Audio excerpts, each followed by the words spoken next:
ಹೇಳೋಕ್ಕಿಂತ ಮುಂಚೆನೆ ಈ ಕತೆ ನಾವು ರಮೇಶ್ ಅರವಿಂದ್ ಸರ್ ಹೇಳಿದೀವಿ, ಶರಣ್ ಸರ್ ಹೇಳಿದೀವಿ.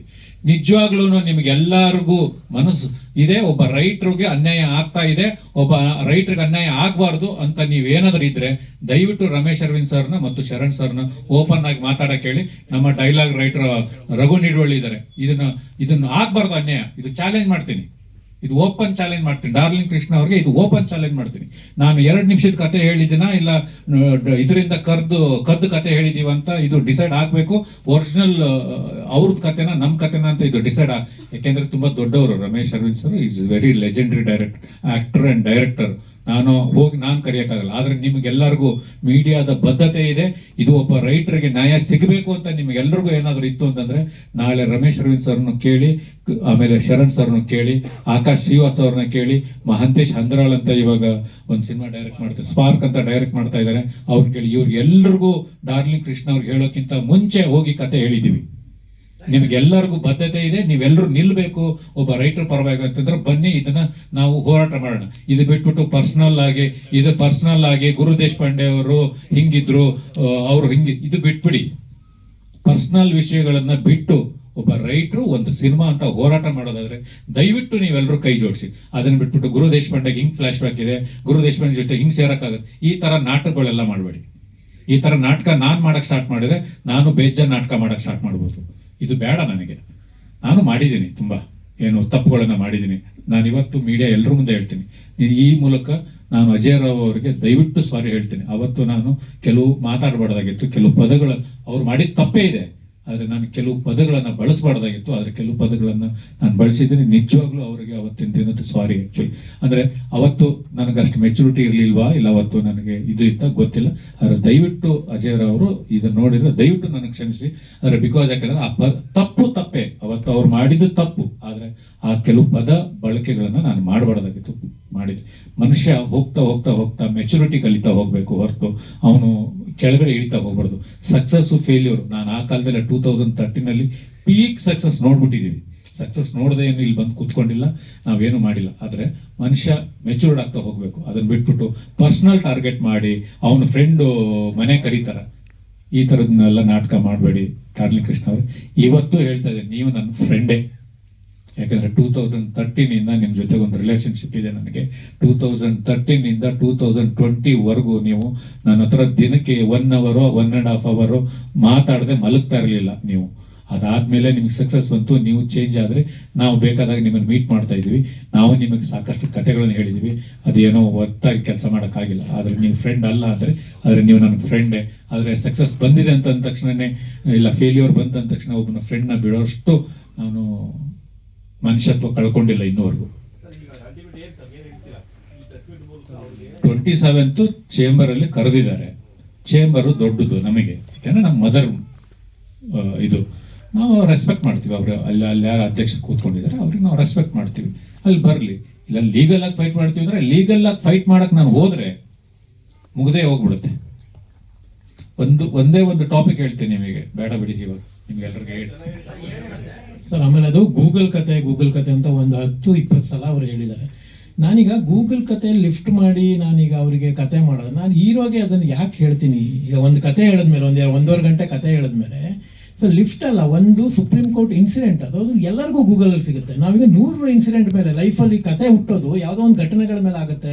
ನಮ್ಮ ಪರ್ಸನಲ್ ಬದುಕಲ್ಲಿರ್ಬೋದು, ಯಾವುದೋ ಒಂದು ಆಕ್ಸಿಡೆಂಟ್ ಮೇಲೂ ಆಗ್ಬೋದು, ಕೊರೋನಾ ಮೇಲೆ 108. ನೀವು ದುರಂಧರ್ ನೋಡಿದ್ರೆ ನಾನು ಅವಾಗಲೇ ಹೇಳಿದೆ, ಎಲ್ಲದೂ ರಿಯಲ್ ಇನ್ಸಿಡೆಂಟ್ಗಳ ಮೇಲೆ ಅದು. ಸೊ ನಾನು ಅದನ್ನು ಕತೆ ಹೇಳಿ ಕೂಡ ಈ ಕೇಸು, ಆಮೇಲೆ ನಮ್ಮ ಸ್ಕ್ರೀನ್ ಪ್ಲೇ ಅದನ್ನ ಇಟ್ಕೊಂಡಿದ್ದೀವಿ. ಎಂಡ್ ಸ್ಕ್ರೋಲಿಂಗ್ ಟೈಟ್ಲಲ್ಲೂ ಬರುತ್ತೆ ಯಾವ್ಯಾವ ಕೇಸಲ್ಲಿ ಏನೇನಾಗಿದೆ. ಆ ಕೇಸ್ ಜೊತೆನೂ ಕೂಡ ಬೇರೆ ಬೇರೆ ಎಲ್ಲ ನಾವು ಹಾಕ್ತೀವಿ. ಅದನ್ನು 10 ಸಲ ಗೂಗಲ್ ಕತೆ ಕದ್ದು ಗೂಗಲ್ನ ಅದನ್ನ ಒಬ್ಬನ ಹೀರೋಗೆ 2 ನಿಮಿಷ ಕತೆ ಹೇಳಕ್ ಹೋಗಲ್ಲ ಸರ್. ಒಬ್ಬ ನಿರ್ಮಾಪಕರ ಜೊತೆ ನಾವು ಒಂದು 2 ನಿಮಿಷ ಅದ್ಯಾವುದೋ ಗೂಗಲ್ ಕತೆ ಹೇಳ್ಬಿಟ್ಟು ಅವ್ರಿಗೆ ಸಿನಿಮಾ ಒಪ್ಸೋಕ್ಕೆ ಒಂದು ಡೇಟ್ ತಗೊಳಕ್ಕೆ ಯಾರು ಹೋಗಲ್ಲ. ಸೊ ಸುಮ್ಮನೆ ಅವ್ರು ಅದನ್ನ ಡಿಫೆಂಡ್ ಮಾಡ್ಕೊಳಕ್ಕಾಗದೆ ಸುಮ್ಮನೆ ಅವ್ರಿಗೊಂದು ರೀಸನ್ ಬೇಕಿತ್ತು ಎಲಿಗೇಷನ್ ಮಾಡೋಕ್ಕೆ, ಅದನ್ನ ಎಲಿಗೇಷನ್ ಮಾಡಿದ್ದಾರೆ. ಆ ಥರ ಇದ್ದಿದ್ದು ನಾನು ಅವ್ರಿಗೆ ಹೈಡ್ ಮಾಡ್ತಿದ್ದೆ. ಅದು ನಾನು ಗುರು ದೇಶಪಾಂಡೆ ಅವ್ರಿಗೂ ಹೈಡ್ ಮಾಡಲಿಲ್ಲ, ರಮೇಶ್ ಅರವಿಂದ್ ಅವ್ರಿಗೂ ಹೈಡ್ ಮಾಡಲಿಲ್ಲ, ಯಾರಿಗೂ ಮಾಡಲಿಲ್ಲ, ಎಲ್ಲದೂ ತೋರಿಸಿದ್ವಿ ನಾವು. ಅದು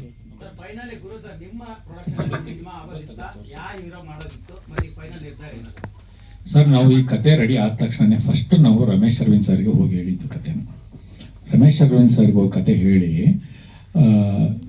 ಈ ಕತೆ ಇನ್ನೂ ಬೇರೆ ಥರದ್ದು ಒಂದು ಸ್ವಲ್ಪ ಆಗಬೇಕು ಅಂತ ಹೇಳಿ ಸೆಕೆಂಡ್ ಟೈಮ್ ಹೋಗಿ ವಿತ್ ಸ್ಕ್ರೀನ್ ಪ್ಲೇ ಹೇಳಿದ್ವಿ.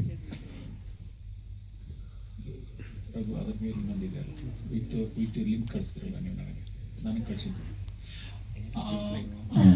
ಅದಾದ್ಮೇಲೆ ಡೆವಲಪ್ ಆಯ್ತು ಏನಂತಂದ್ರೆ ಅದ್ರ ಒಳಗಡೆ ಒಂದು lawyer character is very very important character ಅಂತ ಬಂತು. ಅದು ಆ ಲಾಯರ್ ಕ್ಯಾರೆಕ್ಟರ್ ತುಂಬಾ ಇಂಪಾರ್ಟೆಂಟ್ ಅಂತಂದಾಗ ನಾನು ರಮೇಶ್ ಸರ್ನ ಮತ್ತು ಶಿವಣ್ಣ ಅವ್ರನ್ನ ಕಾಂಬಿನೇಷನ್ ಮಾಡಿದ್ರೆ ತುಂಬಾ ಚೆನ್ನಾಗಿರುತ್ತೆ. ಯಾಕಂದ್ರೆ ನಮ್ಮೂರ ಮಂದಾರ ಹೂವೆ ಆದ್ಮೇಲೆ ಅವರಿಬ್ರು ಕಾಂಬಿನೇಷನ್ನೇ ಮಾಡಿಲ್ಲ. ಆ ಕಾಂಬಿನೇಷನ್ ಮಾಡಿ ಸಿನಿಮಾ ಮಾಡಿದ್ರೆ ಈ ಪಿಕ್ಚರ್ ಚೆನ್ನಾಗಿರುತ್ತೆ. ಟೈಟ್ಲ್ ಬೇರೆ ಕೂಡಲ ಸಂಗಮ ಅಂತ ಇಟ್ಟಿದೀವಿ ಅಂತ ಅನ್ಕೊಂಡ್ವಿ. ಅದಾದ್ಮೇಲೆ ಬಜೆಟ್ ತುಂಬಾ ಮೀರ್ತು, ಆ ಬಜೆಟ್ ಮಾಡಕ್ ಆಗಲ್ಲ ಅಂತಂದಾಗ ಸರಿ ನಮಗೆ ತುಂಬಾ ಹತ್ತಿರದ ಡಾರ್ಲಿಂಗ್ ಕೃಷ್ಣ ಅವರು, ಸರಿ ಡಾರ್ಲಿಂಗ್ ಕೃಷ್ಣ ಇಟ್ಕೊಂಡೆ ಮಾಡೋಣ ಸ್ವಲ್ಪ ಕಮ್ಮಿ ಇದರಲ್ಲಿ ಅಂತ. ಆಮೇಲೆ ಡಾರ್ಲಿಂಗ್ ಕೃಷ್ಣ ಅವ್ರ ಕತೆ ಹೇಳಿದ್ರು. ಇಷ್ಟೇ ವಿಷಯ. ಅದು ಓಪನ್ ಮಾಡಿ ತೋರಿಸಿ. ಹಾ, ಶರಣ್ ಅವ್ರಿಗೂ ಹೇಳಿ ನೋಡಿ. ಅವರಿಗೆ ಅದ್ರಲ್ಲಿ ಕೆಳಗಡೆ ಇದು ಇದೆಯಾ ಅದ್ರಲ್ಲ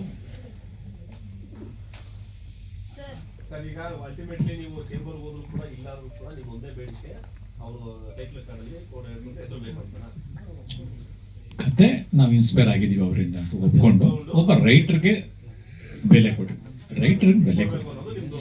ಇವತ್ತು ಕನ್ನಡ ಇಂಡಸ್ಟ್ರಿ ಬೇರೆ ಬೇರೆ ಇಂಡಸ್ಟ್ರಿಗೆ ಹೋಲಿಸ್ಕೊಂಡ್ರೆ ಸಕ್ಸಸ್ ರೇಟ್ ಕಮ್ಮಿ ಇದೆ. ಯಾಕೆಂದ್ರೆ ನಾವು ರೈಟರ್ಸ್ ಬೆಲೆ ಕೊಡ್ತಾ ಇಲ್ಲ. ರೈಟರ್ಸ್ಗೆ ಬೆಲೆ ಕೊಟ್ರೆ ಆಟೋಮೆಟಿಕ್ ಆಗಿ ನಾವು ಮಲಯಾಳಂಕ್ಕಿಂತ ಒಳ್ಳೆ ಸಿನಿಮಾ ಮಾಡ್ಬೋದು, ತೆಲುಗುಕ್ಕಿಂತ ಒಳ್ಳೆ ಸಿನಿಮಾ ಮಾಡ್ಬೋದು, ತಮಿಳ್ಗಿಂತ ಒಳ್ಳೆ ಸಿನಿಮಾ ಮಾಡ್ಬೋದು. ರೈಟರ್ಸ್ ಬೆಲೆ ಕೊಟ್ರೆ, ನೀವು ರೈಟರ್ಸ್ನ ಕತೆ ಕೇಳ್ಬಿಟ್ಟು ಆ ರೈಟರ್ಸ್ ಬೆಲೆ ಕೊಡದೆ ನಾನೇ ಎಲ್ಲ ಮಾಡಿದೆ ಅಂತ ಹಾಕೊಂಡ್ರೆ ಏನಿದೆ ರೀ ಅದರಲ್ಲಿ? ಒಬ್ಬ ರೈಟರ್ಸ್ಗೆ ಸ್ಕ್ರೀನ್ ಪ್ಲೇ ರೈಟರಲ್ಲಿ ರಾಘುನು ಮಾಡಿದ ಮುಗಿದೇ ಹೋಯ್ತಲ್ಲ, ಏನಿದೆ ಅದರಲ್ಲಿ? ಏನು 1 ಕೋಟಿ ರೆಮ್ಯುನರೇಷನ್ ಕೇಳ್ತಾರ ರಾಘು? ಇಲ್ವಲ್ಲ, 1 ಕೋಟಿ ಅಂತ ಕೇಳಲ್ವಲ್ಲ. ಏನಕ್ಕೆ ನಿಮಗೆ ಕತೆ, ಚಿತ್ರಕತೆ, ನಿರ್ದೇಶನ, ನಿರ್ಮಾಪ ಎಲ್ಲ ನಾನೇ ಹಾಕೊಳ್ಳುವಂಥದ್ದು ಏನಿದೆ ಅದರಲ್ಲಿ? ಒಬ್ಬ ರೈಟರ್ಗೆ ವ್ಯಾಲ್ಯೂ ಕೊಟ್ಟರೆ ಇಂಡಸ್ಟ್ರಿ ಬೆಳೀತದೆ. ಇವಾಗ ಆ ಪಿಕ್ಚರ್ ಅಲ್ಲಿ ರಾಘವೇಂದ್ರ ನಾಯಕ್ ಅವ್ರಿಗೆ ಹೆಸರು ಕೊಟ್ರೆ, ನಾನು ಲವ್ ಮಕ್ಕಳು 3 ಸ್ಕ್ರೀನ್ ಪ್ಲೇಗೆ ಹೆಲ್ಪ್ ಮಾಡಿದ್ದೀನಿ ಸರ್ ಅಂತ ಹೇಳಿದ್ರೆ 1-2 ಸಿನಿಮಾ ಸಿಗುತ್ತೆ ಇವ್ರಿಗೂ. ಆ 1-2 ಸಿನಿಮಾದಿಂದ ಇವ್ರು ಬದುಕು ಕಟ್ಕೊಳ್ತಾರೆ. ಈ ತರ ಇನ್ನೊಂದು 4 ಜನ ರೈಟರ್ಸ್ ಬರ್ತಾರೆ. ಇವಾಗ ಜೆಂಟಲ್ಮ್ಯಾನ್ ಸಿನಿಮಾ ಮಾಡೋಕ್ಕಿಂತ ಮುಂಚೆ ಅವ್ರೊಂದು ಸಿನಿಮಾ ಆವರೇಜ್ ಆಗಿತ್ತು ಜಡೇಶ್ ಅವ್ರಿಗೆ. ನಾನು ಕರೆದು ಜೆಂಟಲ್ಮ್ಯಾನ್ ಸಿನಿಮಾ ಕೊಟ್ಟೆ, ಒಳ್ಳೆ ರಿಪೋರ್ಟ್ ಬಂತು, ಸಾಂಗ್ ಹಿಟ್ ಆಯ್ತು, ಎಲ್ಲ ಹಿಟ್ ಆಯ್ತು. ಅದಾದ್ಮೇಲೆ ಹೋಗಿ ಶರಣ್ ಅವ್ರಿಗೆ ಸಿನಿಮಾ ಮಾಡಿದ್ರು, ಹೋಗಿ ದುನಿಯಾ ವಿಜಯ್ ಅವ್ರಿಗೆ ಸಿನಿಮಾ ಮಾಡಿದ್ರು, ಹೋಗಿ ಕಾಟೇರ ಕತೆ ಬರೆದ್ರು. ಒಬ್ಬನ್ ಬೆಳೆಸೋದ್ರಿಂದ, ಒಬ್ರಿಗೆ ಕ್ರೆಡಿಟ್ ಕೊಡೋದ್ರಿಂದ ಕಮ್ಮಿ ಏನಾಗತ್ತೆ ಅಲ್ವಾ? ಅದನ್ನ ಅರ್ಥ ಮಾಡ್ಕೊಳ್ತಾ ಇಲ್ಲ. ಅದ್ರ ಬಗ್ಗೆ ಮಾತಾಡಿ ಅಂತಂದ್ರೆ ಇನ್ಯಾವ್ದ್ರ ಬಗ್ಗೆನೂ ಮಾತಾಡ್ತಾರೆ ಪರ್ಸನಲ್. ಸರ್ ಅವರು ಡೈರೆಕ್ಟ್ ಆಗಿ ಹೇಳಿದಾರಲ್ಲ, ನಾನು ಕಾಂಪ್ರಮೈಸ್ ಆಗಲ್ಲ, ಕ್ರೆಡಿಟ್ಸ್ ಅಂತೂ ಕೊಡೋ ಚಾನ್ಸೇ ಇಲ್ಲ ಅಂತ ಹೇಳಿದ್ದಾರೆ. ಬಿಡಿ, ಫೈಟ್ ಮಾಡೋಣ. ಫೈಟ್ ಮಾಡಕ್ ರೆಡಿ ಇದೀವಲ್ಲ. ಸರ್ ಫಸ್ಟ್ ಅಮೌಂಟಿಗೆ ಬೇಡಿಕೆ ಇಟ್ಟಿದ್ರೆ ಇವಾಗ ಕ್ರೆಡಿಟ್ ಕೇಳ್ತಾ ಇದ್ದಾರೆ ಅಂತ ಹೇಳಿದ್ರು ಅವರು. ನೋಡಿ, ನಾನು ರಾಘವೇಂದ್ರ ಸ್ವಾಮಿನ ನಾನು ತುಂಬಾ ನಂಬ್ತೀನಿ, ಪ್ರಮಾಣ ಮಾಡಿ ಹೇಳ್ತೀನಿ, ಅವ್ರ ಹತ್ರ ನಾನು ದುಡ್ಡು ಕೇಳಿಲ್ಲ. ಅದಕ್ಕೆ ಸಾಕ್ಷಿನೂ ಇದೆ, ಅವ್ರಿಗೆ ವಾಯ್ಸ್ ಮೆಸೇಜ್ ಕಳಿಸಿರೋದಿದೆ. ವಾಯ್ಸ್ ಮೆಸೇಜ್ ಕಳಿಸಿದ, ಆ ವಾಯ್ಸ್ ಮೆಸೇಜ್ ಕೇಳಿಸ್ತಾ ಇದೆ. ಇವತ್ತು ನಮ್ಮ ಟೈಮ್ ಸರಿ ಇಲ್ವಾ ಏನೋ ಗೊತ್ತಿಲ್ಲ, ನನ್ನ ಮೊಬೈಲ್ ಹ್ಯಾಂಗ್ ಆಗ್ಬಿಟ್ಟಿದೆ, ಅದಕ್ಕೆ ಅಲ್ಲಿ ಇಟ್ಟಿದ್ದೀನಿ ಕೆಳಗಡೆ. ಇಲ್ಲ ಅಂದಿದ್ರೆ ಆ ವಾಯ್ಸ್ ಮೆಸೇಜ್ ನಿಮ್ಗೆ ಕೇಳಿಸ್ಬಿಡ್ತಿದೆ. ನಾಳೆ ಏನೋ ನಮ್ಮ ಅನಿಲ್ ಅದು ರಿಕವರಿ ಮಾಡ್ಕೊಡ್ತೀನಿ ಅಂತ ಹೇಳಿದ್ದಾನೆ. ಅದು ರಿಕವರಿ ಮಾಡಿಕೊಟ್ರೆ ಆ ವಾಯ್ಸ್ ಮೆಸೇಜು ನಿಮ್ಗೆಲ್ಲರಿಗೂ ಫಾರ್ವರ್ಡ್ ಮಾಡ್ಬಿಡ್ತೀನಿ ಮೇಡಮ್.